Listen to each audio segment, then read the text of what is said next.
സന്തോഷവാർത്ത എന്താണ്? അങ്ങ് വിശ്രമിക്കൂ. ക്ഷീണിച്ച മനസ്സിന്റെ വിഭ്രാന്തി ഉണ്ടാവും. അല്ല, ഇതൊരു പാഴ്ക്കിനാവല്ല രാജൻ. എന്റെ പ്രാർത്ഥനകൾക്ക് ഒരു മറുപടി പോലെ, ഒരു പരിഹാരം പോലെ വന്നതാണ് ഈ സ്വപ്നം. അല്ല, സത്യം. എന്റെ ആചാര്യൻ വെറും വാക്കുകൾ ഉപദേശമായി ഉച്ചരിക്കാറില്ല. വരും, അഗ്നി നിമിത്തങ്ങൾ നോക്കി ഞാൻ വ്യക്തമാക്കാം. വരും.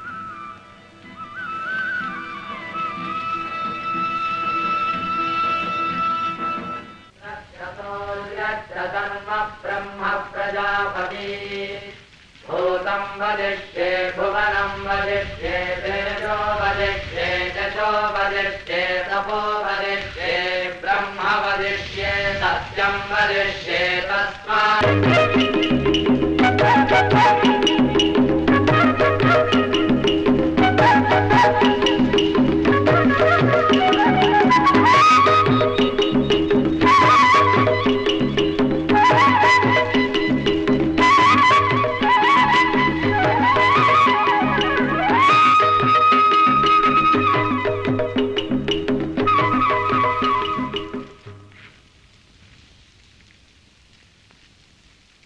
ഋഷ്യശൃംഗൻ, വിഭാണ്ഡക മഹർഷിയുടെ പുത്രൻ.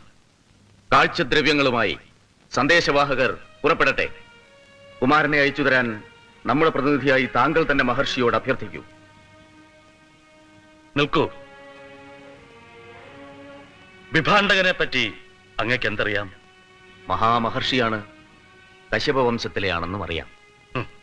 വിഭാണ്ഡകൻ കോപത്തിൽ ദുർവാസാവിനോട് കിടനിൽക്കും.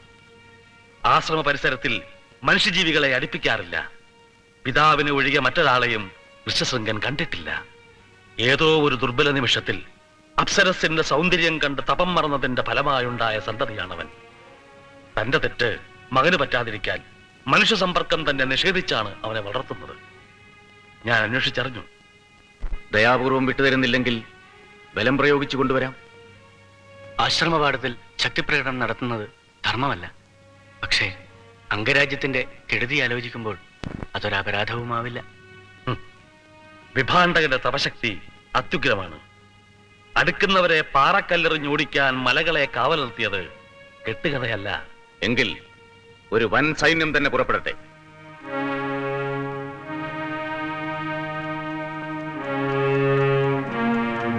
അലസത കൊണ്ട് വീര്യം കെട്ട സൈനികർക്ക് പ്രയാസമാവട്ടെ. ഋഷിവാടങ്ങൾ ആക്രമിച്ച് കയറിയ ക്ഷത്രിയയുടെ വംശനാശത്തിന്റെ കഥകൾ അങ്ങ് മറക്കുന്നു. അംഗരാജ്യത്തിന് കൂടുതൽ ശാപങ്ങൾ ക്ഷണിച്ചു വരുത്തണോ? പിന്നെ നാം എന്ത് ചെയ്യണം? ഇപ്പോൾ അങ്ങ് വിശ്രമിക്കണം. ഞാൻ വീണ്ടും ഒന്ന് പ്രശ്നവിചാരം നടത്തട്ടെ.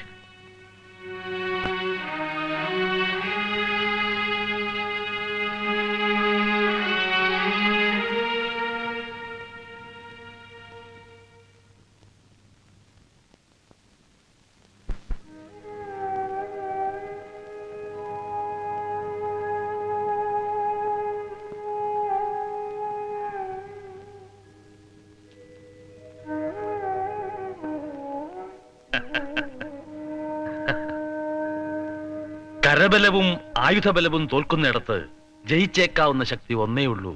മൂഢാ, അത് ആലോചിക്കാത്തതെന്ത് എന്ന് അദ്ദേഹം ശാസിച്ചു. എന്റെ ഗുരു. അദ്ദേഹം ഇവിടെ? സ്വപ്നത്തിൽ ഞാൻ വീണ്ടും അദ്ദേഹത്തെ കണ്ടു. സ്വപ്നങ്ങൾ വ്യാഖ്യാനിച്ചു കഴിയുമ്പോഴേക്ക് അംഗരാജ്യത്ത് ഒരു പുൽക്കൊടി പോലും ബാക്കിയുണ്ടാവില്ല. തപശക്തിയെ അടിപണിയിച്ച ഒരു മഹാശക്തിയെ പറ്റി ചിന്തിക്കാത്ത ഞാൻ ഒരു മൂഢൻ തന്നെ. ചഞ്ചലമാണ് എന്റെ മനസ്സ്. അർത്ഥം ഗ്രഹിക്കാൻ സമയമെടുക്കുന്നു. വ്യക്തമായി പറയൂ. അതൊന്നു മാത്രമല്ലല്ലോ, ചിരഞ്ജീവിയായ വ്യാസന്റെ മനസ്സിളക്കിയത് കൃതാജിയല്ലേ? എന്തിന് ഈ വിഭാണ്ഡകൻ തന്നെ അർത്ഥനഗ്നയായ ഉർവശിയെ കണ്ടപ്പോൾ തപം മറന്ന സംഭവം ഞാൻ പറഞ്ഞല്ലോ. പക്ഷേ അംഗരാജ്യത്ത് അപ്സരസുകളില്ലല്ലോ. അപ്സരസുകളെ അതിശയിക്കുന്ന ഒരു വരവർണ്ണിനിയെങ്കിലും നമ്മുടെ അന്തഃപുരത്തിലുണ്ടല്ലോ. ശാന്ത, അങ്ങ് പറയാറില്ലേ? തപസ്വികളുടെ ശാപകഥകൾ കേട്ടതുകൊണ്ടായിരിക്കും ശാന്തയെ തന്നെ മനസ്സാ തെരഞ്ഞെടുത്തത്. ശല്യം തീരുമല്ലോ. തപസ്സിരിക്കുന്നതിലും എളുപ്പമല്ലേ തപം മുടക്കുന്നത്? അതുകൊണ്ട് സമ്മോഹനമറിയുന്ന അങ്ങയ്ക്ക് ബോധ്യമാവും.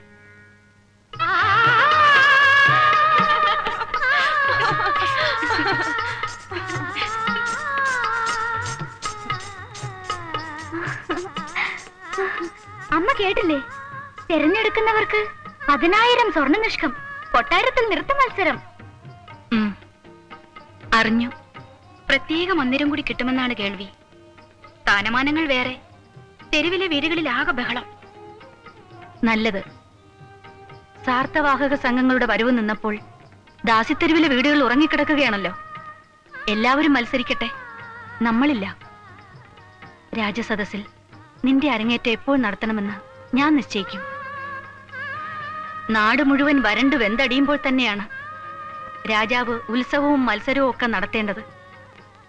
ഉത്സവം നല്ലതല്ലേ മാലിനി? കുടിനീരിന് പകരം കുറച്ച് സംഗീതം, വിശപ്പ് മറക്കാൻ സുന്ദരിമാരുടെ നൃത്തം, ജനങ്ങളെ വിഡ്ഢികളാക്കാൻ എന്തെങ്കിലുമൊക്കെ കാട്ടിക്കൂട്ടണമല്ലോ കൊട്ടാരത്തിലുള്ളവർക്ക് എന്നും. നമ്മൾ ഒരു മത്സരത്തിനുമില്ല, മനസ്സിലായില്ലേ?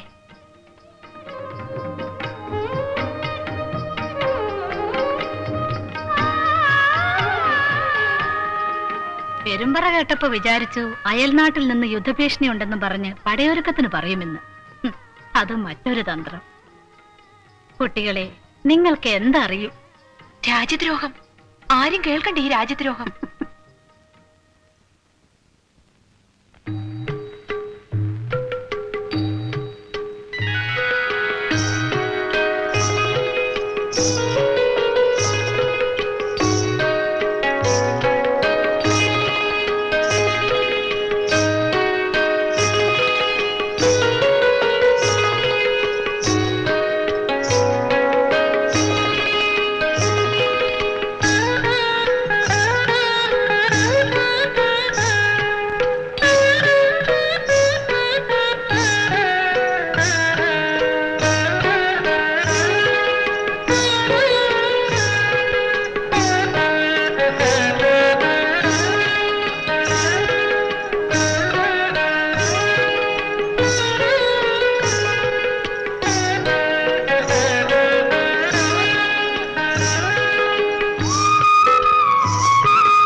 ഉയരം കുറഞ്ഞവൾ ശശിപ്രഭ.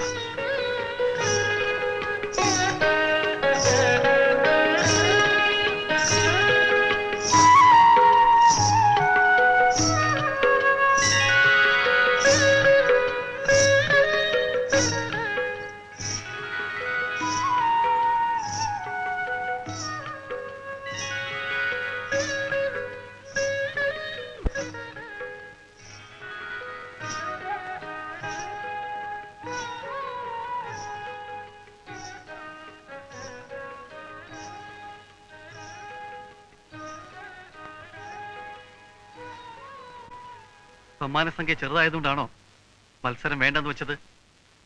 എന്ന് വേണമെങ്കിൽ വിശ്വസിക്കാം. അതിസുന്ദരിമാരെ മുഴുവൻ കാണാൻ നിൽക്കാതെ എന്തിനിങ്ങോട്ട് വന്നു?